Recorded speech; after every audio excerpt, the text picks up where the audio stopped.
Chapter 21.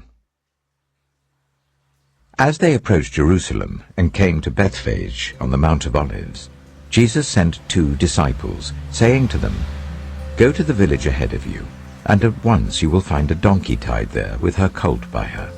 Untie them and bring them to me. If anyone says anything to you, say that the Lord needs them, and he will send them right away." This took place to fulfill what was spoken through the prophet. "Say to daughter Zion, see, your king comes to you, gentle and riding on a donkey, and on a colt, the foal of a donkey." The disciples went and did as Jesus had instructed them. They brought the donkey and the colt and placed their cloaks on them for Jesus to sit on. A very large crowd spread their cloaks on the road, while others cut branches from the trees and spread them on the road. The crowds that went ahead of him and those that followed shouted, "Hosanna to the Son of David! Blessed is he who comes in the name of the Lord! Hosanna in the highest heaven!" When Jesus entered Jerusalem, the whole city was stirred and asked, "Who is this?" The crowds answered, "This is Jesus, the prophet from Nazareth in Galilee." Jesus entered the temple courts and drove out all who were buying and selling there. He overturned the tables of the money changers and the benches of those selling doves. "It is written," he said to them, "My house will be called a house of prayer, but you are making it a den of robbers." The blind and the lame came to him at the temple, and he healed them. But when the chief priests and the teachers of the law saw the wonderful things he did, and the children shouting in the temple courts, "Hosanna to the Son of David," they were indignant. "Do you hear what these children are saying?" they asked him. "Yes," replied Jesus. "Have you never read, 'From the lips of children and infants, you, Lord, have called forth your praise'?" And he left them and went out of the city to Bethany, where he spent the night. Early in the morning, as Jesus was on his way back to the city, he was hungry. Seeing a fig tree by the road, he went up to it, but found nothing on it except leaves. Then he said to it, "May you never bear fruit again." Immediately the tree withered. When the disciples saw this, they were amazed. "How did the fig tree wither so quickly?" they asked. Jesus replied, "Truly I tell you, if you have faith and do not doubt, not only can you do what was done to the fig tree, but also you can say to this mountain, 'Go, throw yourself into the sea,' and it will be done. If you believe, you will receive whatever you ask for in prayer."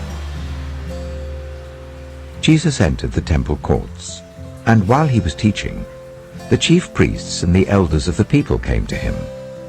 "By what authority are you doing these things?" they asked. "And who gave you this authority?"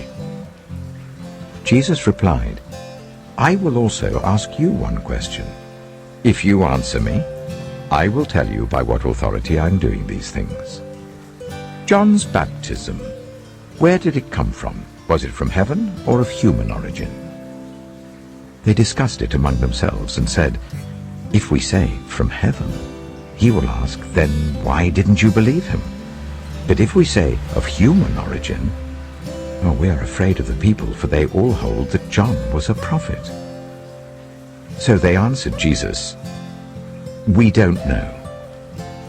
Then he said, "Neither will I tell you by what authority I am doing these things. What do you think? There was a man who had 2 sons. He went to the first and said, 'Son, go and work today in the vineyard.' 'I will not,' he answered. But later he changed his mind and went. Then the father went to the other son and said the same thing. He answered, 'I will, sir.' But he did not go. Which of the 2 did what his father wanted?" "The first," they answered. Jesus said to them, "Truly I tell you, the tax collectors and the prostitutes are entering the kingdom of God ahead of you. For John came to show you the way of righteousness, and you did not believe him. But the tax collectors and the prostitutes did. And even after you saw this, you did not repent and believe him. Listen to another parable. There was a landowner who planted a vineyard. He put a wall round it, dug a winepress in it, and built a watchtower. Then he rented the vineyard to some farmers and moved to another place. When the harvest time approached, he sent his servants to the tenants to collect his fruit. The tenants seized his servants.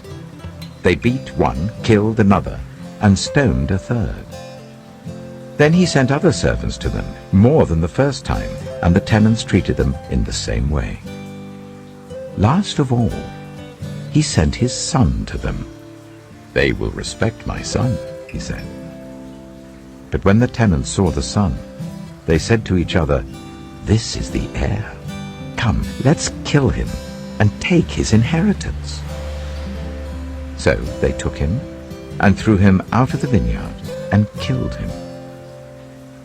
Therefore, when the owner of the vineyard comes, what will he do to those tenants? Oh, he'll bring those wretches to a wretched end, they replied. And he will rent the vineyard to other tenants who will give him his share of the crop at harvest time. Jesus said to them, Have you never read in the Scriptures, The stone the builders rejected has become the cornerstone. The Lord has done this, and it is marvelous in our eyes. Therefore I tell you that the kingdom of God will be taken away from you and given to a people who will produce its fruit.